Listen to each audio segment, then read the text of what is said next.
Welcome to the next segment of News from Behind the Wheel with Glenn. On last week we did setting and achieving goals, and I pray God that everyone is not only setting but well on your way to achieving your goals now.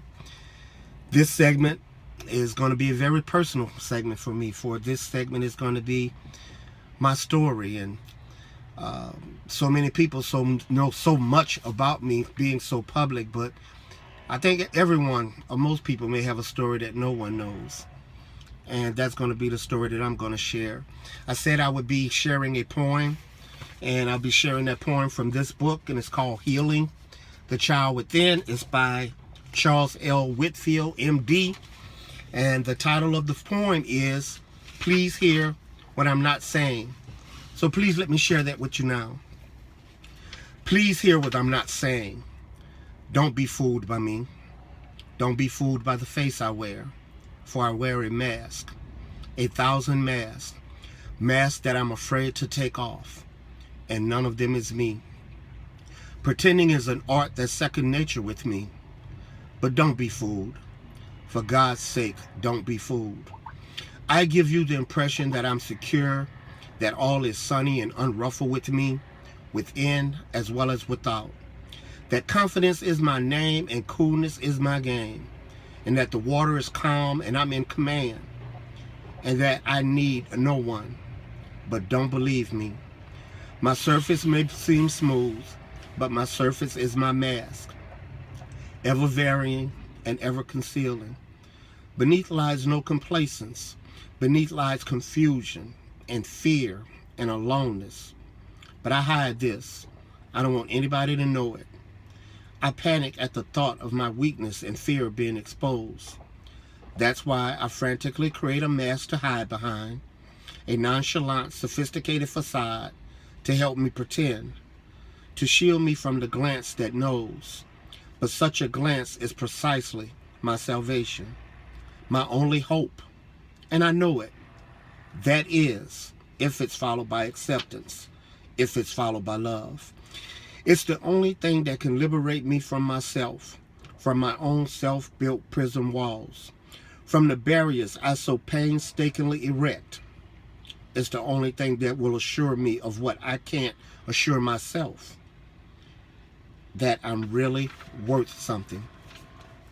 But I don't tell you this. I don't dare. I'm afraid to. I'm afraid your glance will not be followed by acceptance, will not be followed by love. I'm afraid you'll think less of me, that you'll laugh, and your laugh would kill me. I'm afraid that deep down I'm nothing, and that I'm just no good, and that you will see this and reject me. So I play my game, my desperate pretending game, a facade of assurance without, and a trembling child within. So begins the glittering but empty parade of masks, and my life becomes a front. I idly chatter to you in the suave tones of surface talk. I tell you everything that's really nothing, and nothing of what's everything, of what's crying within me. So when I'm going through my routine, do not be fooled by what I'm saying. Please listen carefully and try to hear what I'm not saying, what I would like to be able to say, what for survival I need to say, but what I can't say. I don't like to hide. I don't like to play superficial, phony games. I want to stop playing them. I want to be genuine and spontaneous and me. But you've got to help me. You've got to hold out your hand even when that's the last thing I seem to want. Only you can wipe away from my eyes the blank stare of the breathing dead. Only you can call me into aliveness each time that you're kind and gentle and encouraging. Each time you try to understand because you really care. And my heart begins to grow wings. Very small wings, very feeble wings, but wings. With your power to touch me into feeling, you can breathe life into me. I want you to know that.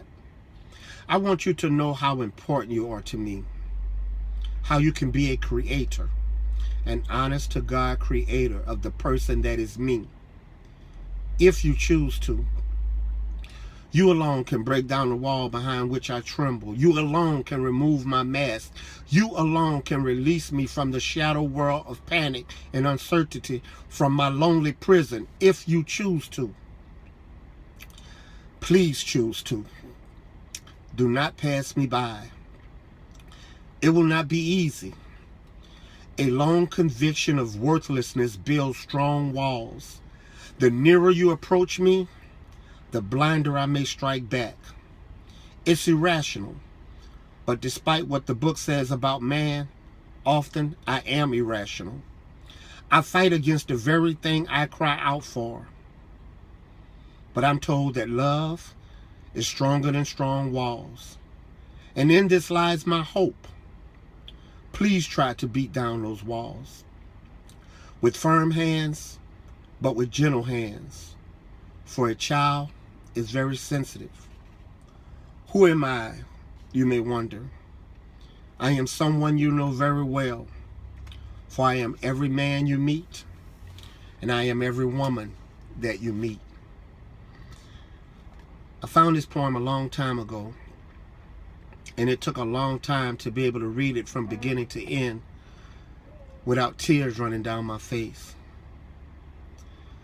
But the story is one that may be common, and whether it's common or not, it's my story.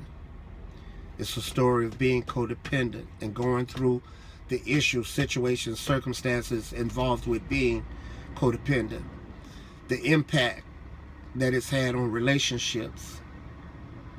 But I'm ready to get through it. I'm ready to get past it. And I'm going to share my story here on News from Behind the Wheel. So keep me lifted up in prayer and join me for the next segment of News from Behind the Wheel. Be blessed.